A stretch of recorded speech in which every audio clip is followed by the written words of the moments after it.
What I do? Around, but his head is cut off. Okay. Can you see us now? Yes, now I can see. That's really good, and I like that you've got that microphone. So Perfect. So I do want to go back to meditation and just ideas for better meditation practices.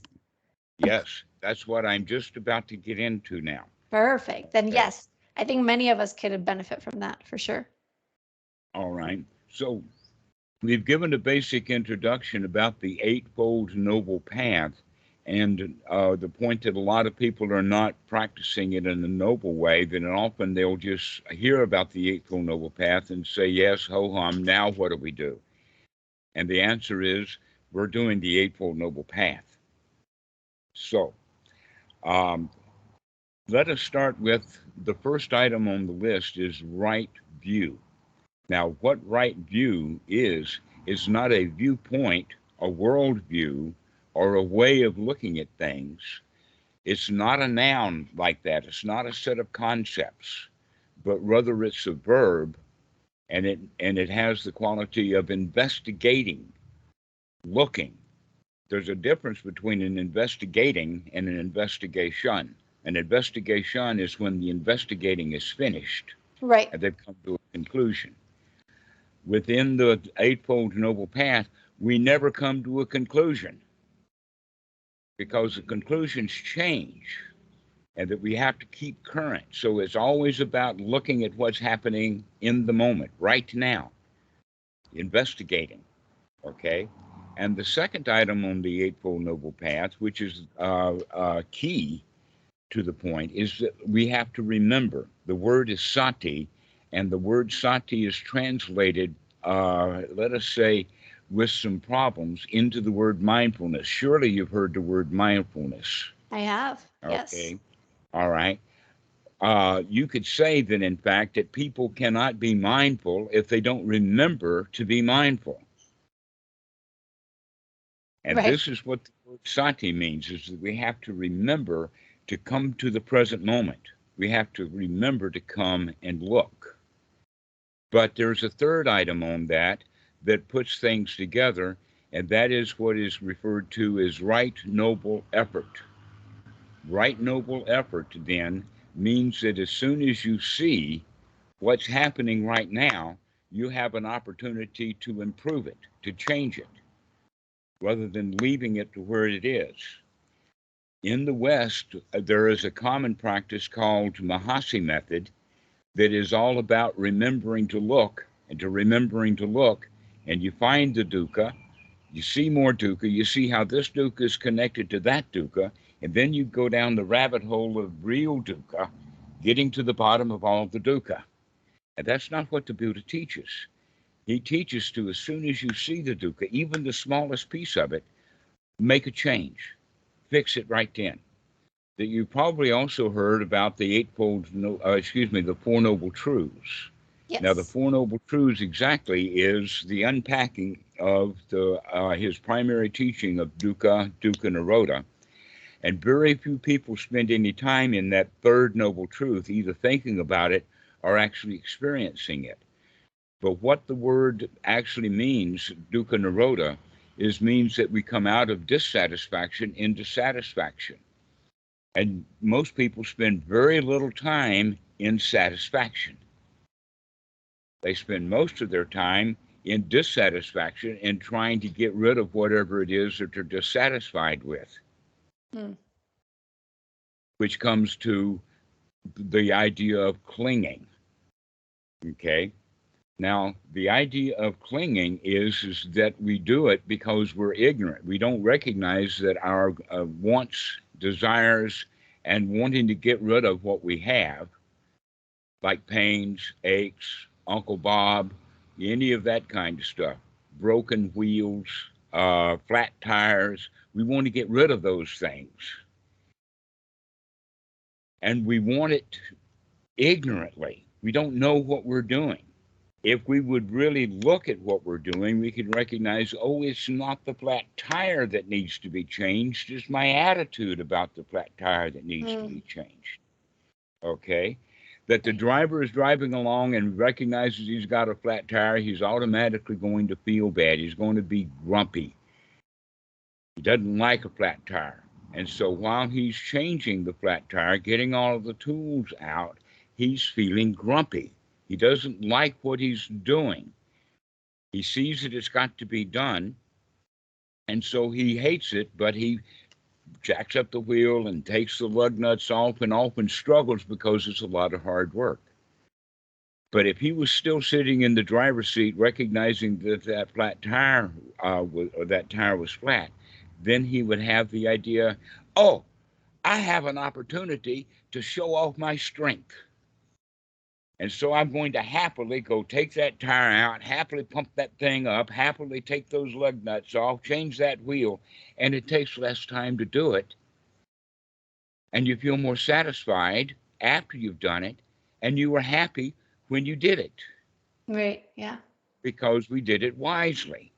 Okay, so this is what the real teaching of the Buddha is to see that it's not the flat tire that causes us to be in a bad mood. It's that we're ignorant that we've got a choice about how we're going to feel. Now, we are in such a bad habit of feeling bad that we actually need to practice. And this word practice, or in the suttas, it has the phrase of thus one trains oneself. It's a practice. It's called meditation. I don't know where the word meditation came from in the sense of Buddhism, because meditation often has to do with contemplation, like in Christian, like, well, what is the Trinity and what is the role of Mother Mary and all of this kind of stuff. And they're not really getting down to the real issues. They're thinking about things that are irrelevant. So, meditation is not what we're doing. You've in fact seen meditations that come in the form of a blurb or a long poem or something like that, and that in fact, if we change that from the word meditation into the word practice, then it would be a very short thing. Look at that! I see you. I see you, Mara. In fact, that was the statement that the Buddha made in that joyful way. Aha, I see you, Mara. Because if we are stuck in Mara, then we feel bad. Like the guy who was driving the car, finding out that his tire is flat, he gets grumpy just a moment. And then he says, aha, I see that grumpiness, and I can change that grumpiness into being delighted that I can change that tire. So this is how we begin to practice. And the Buddha, with the Eightfold Noble Path, recommended the practice would be anapanasati. The sati is the remembering, and the anapana is in and out breath. You probably also heard of the word pranayana. Yes. Pranayana and anapana are exactly the same word, except that they're backwards, and one of them's got an R. Anapana and pranayana is breathing. And anapanasati is breathing in mindfully, which means that we're watching the breath.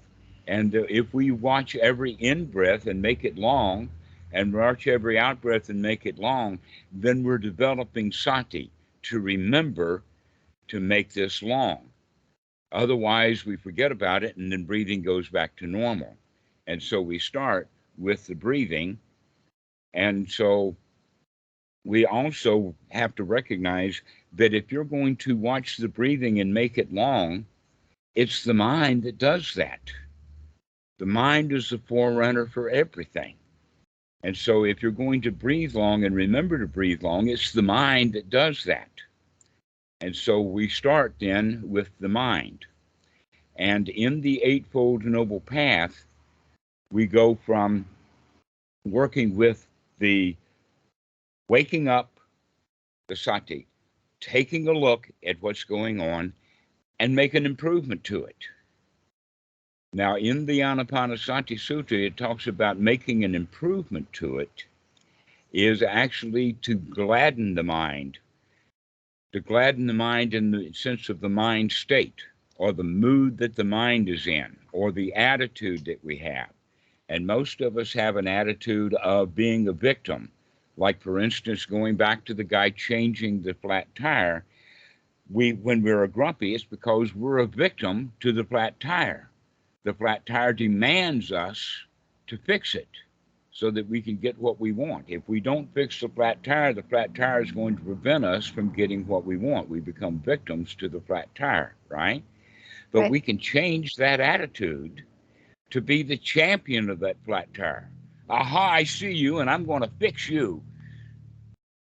So it's a matter of changing our attitude to gladden our mind, to brighten it up so that we can practice living our lives happily. And we do it every time we remember that that's what we're going to practice, is to practice to remember, to take a look and to make a change to improve it. So the Buddha also talks about, go ahead.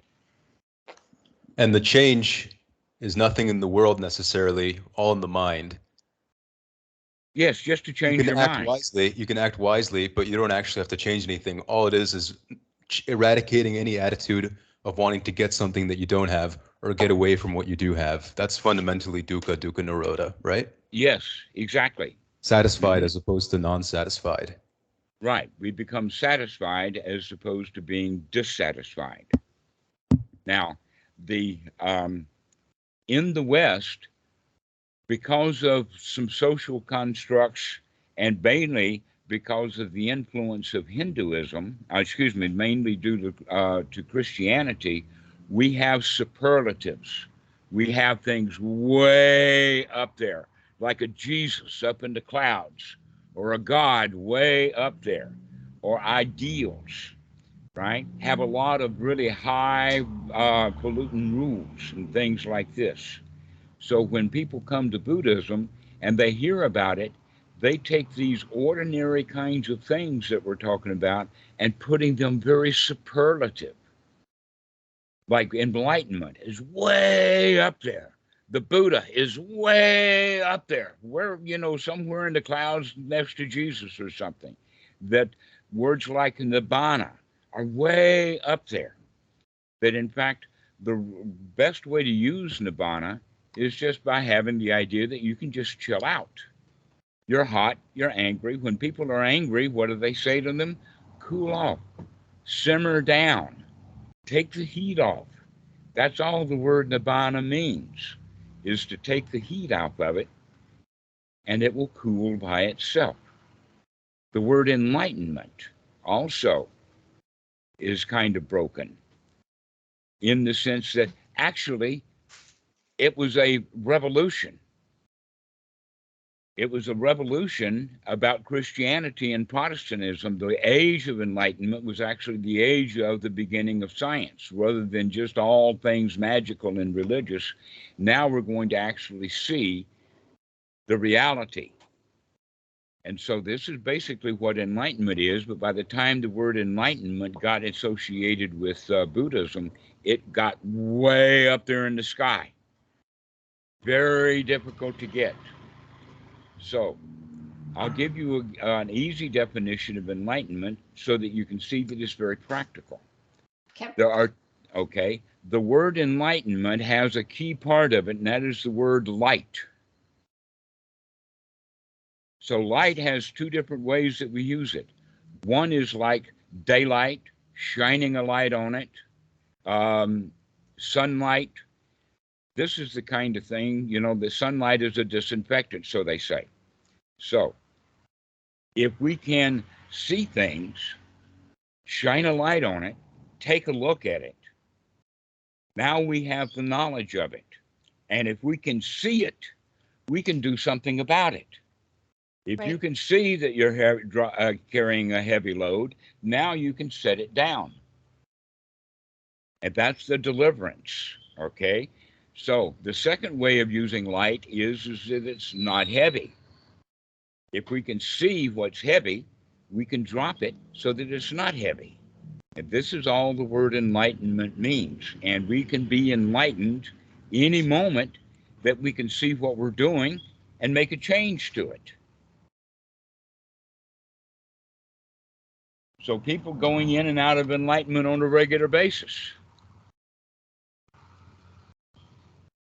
It's Yeah, part it's of life. definitely a different perspective than I had seen before. Yeah, a lot of people go around, well, what is enlightenment? Yeah. And All the right, answer is, go ahead. This is very helpful. I'm going to hand it over to Daniel. Okay.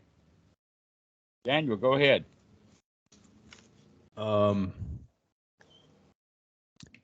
Yeah, and I think this whole topic, we got to go, so we got to wrap it up. But I think that whole discussion relates back to what we were originally discussing about the mundane versus the super mundane. Whereas if you're holding a bunch of rules and precepts and all that stuff in your mind without looking at your own experience, you won't be able to see, you won't know to look. But if you know the super mundane Dhamma, you can look. And what most people suffer from is that they don't even look in the first place, let alone make a change. So the super mundane Dhamma is just remembering. The quality of memory is like the most important thing, to remember to look.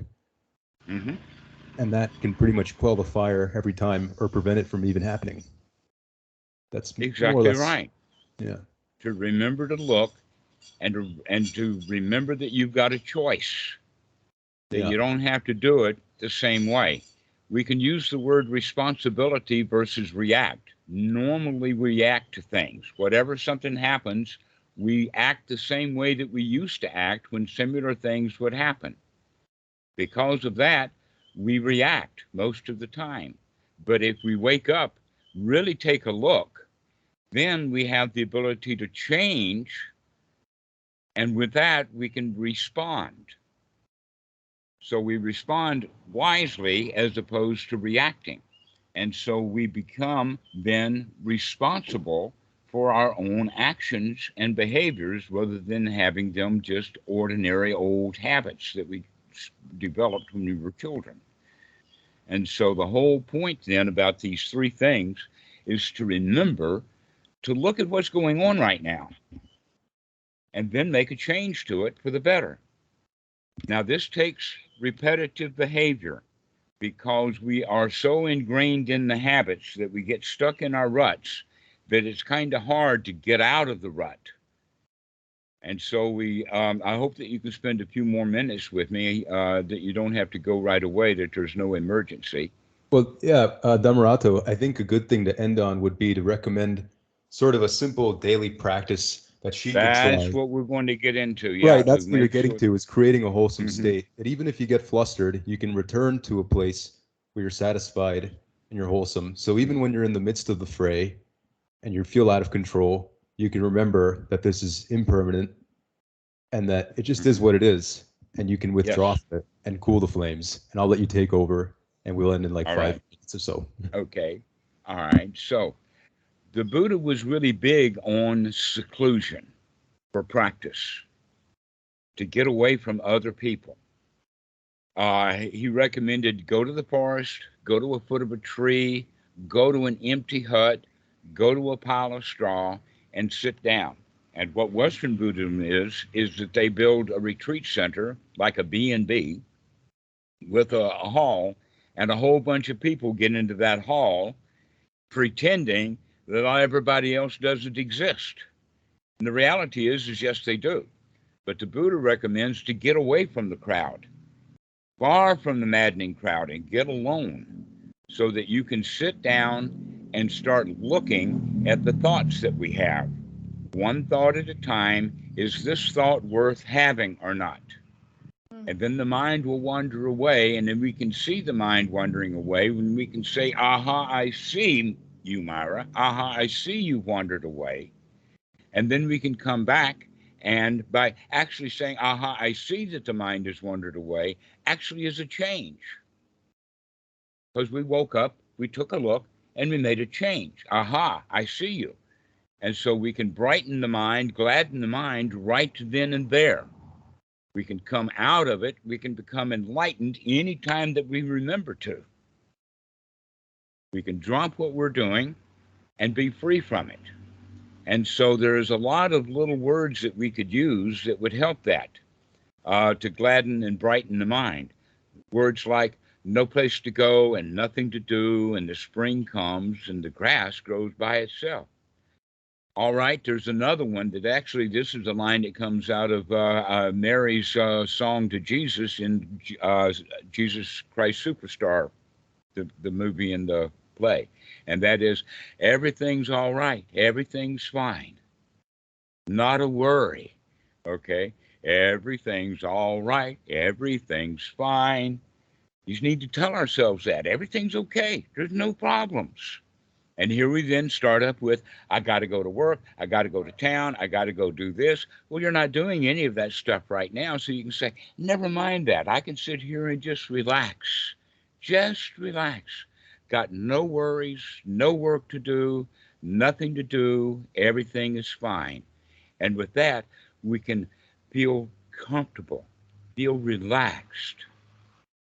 And that's the way to go. We can still act wisely. We can still act the same way we did. We can still pursue the same goals, but we can make the subtle change, not even necessarily in our behavior. Right. You got to change those flat necessity. tires is our attitude that we need to change before we change the flat tire. You got to write an email to the boss. Get yourself into a really good mood. So when you're writing an email to the boss, you're not there moaning and complaining. You're writing a happy email, something he wants to read. So this is the whole practice then, and we don't need to do it in a formal way or long term. I recommend to practice about 5 or 6 times a day for about 5 to 10 minutes. Just sitting there, getting the mind gladdened up, brightened up, get yourself into the feeling of feeling safe, secure, and comfortable. So we need to get the body in a safe place, get it in seclusion, safe, secure, comfortable, and then we talk ourselves into feeling safe, secure, and comfortable. In a way, we use the body and the mind to attack in a pencil movement the feelings, so that we begin to not just say everything's all right and everything's fine. We actually begin to feel that way. Everything really is okay. Everything really is all right. Everything's fine, not a worry in the world. And here comes that satisfaction. This is enough. Okay. Can I feel a little bit of satisfaction? Because if I can train myself to feel a little bit of satisfaction as I'm training, the satisfaction will grow. Sort of like a snowball. If you've got some snow, you pack it into a ball and you start rolling it down the hill, pretty soon it's a snowball that's the size of a snowman. You keep rolling it and it's going to become an avalanche. An avalanche of satisfaction. This is where the 4th item on the Eightfold Noble Path comes in, and that is the feeling of, wow, this is great. This is what they refer to as bliss. In the Pali, it has to do with the word piti, and what it actually means is that, wow, I am so satisfied. I couldn't believe I could be this satisfied. Things really are marvelous. Life is wonderful. And when we have that kind of attitude about it, then the mind becomes unified. That's how we get that unification of mind that I was talking about. When we're actually going in and cleaning the clock and then putting it back together, things begin to tick. And actually, when they're ticking really well, we really understand things are really working. We've got it. This is going to be okay. And so that's the way that we work with our life. And when we get our mind into that state to where everything is okay, everything is fine, then we're not out there robbing banks or voting for politicians we don't like or any of that kind of stuff. We're just happy and secure and easygoing, relaxed. And you can do that anytime you remember to. Thank you very much. This is very helpful. I'm sure it is. You have to practice. That's the key. That's the key to everything is practice. It's very simple. It's the practice. It's a very simple thing. And it doesn't matter how big your miseries get, it's still the same practice. Aha, I see you. I see that I feel bad about this. Let me take a deep breath, cool off, settle down, and then I can take care of it. And we can celebrate just the fact that we looked. Just the fact that we Mhm. remembered to look is already a big victory.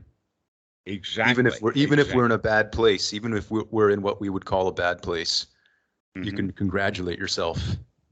And So that causes a positive loop. So the 4 items on the Eightfold Noble Path can be said this way, and that is to wake up, to take a look, make a change, and congratulate yourself. Yeah. To wake up, take a look, make a change, and congratulate yourself. And with that congratulations, the mind will become unified. You feel good. You feel settled. You feel like a winner. You feel like you're now the... Your mind remembers how to be good over and over and over again, so much that it starts to do it automatically, and then it just becomes kind of permanent. And that's the practice. Well, let us say not automatic, but easy enough. Easier, more accessible. Yeah. Yeah. Easy enough. And so this is the way we practice to make things really, really easy. Take it easy. Make an easy life. Stop following your greed. Look how many people in the West are following their greed, and they're not ever happy. Doesn't matter how much money they get. In fact, I've even heard that Elon Musk and Bezos are about to have an actual fist fight where they're going to duke it out because their money is not enough and they hate each other. Right? So what good did their money do them? Their money was not making them happy. The banker, when he gets his money, he wants more money. It's never enough. So we have to practice being in a state to where what we've got right now is good enough. It's good enough. We're going to have to end it there, but that was good, I think. All right. Julie, do you have something to say? Final words. Final words. Thank you for your time. I really appreciate it. Making it simple. Okay. Well, we're not finished with. You're leaving early, so I recommend that you call me again so that we can get a little deeper into it. There's a little more to it, but we're on the way.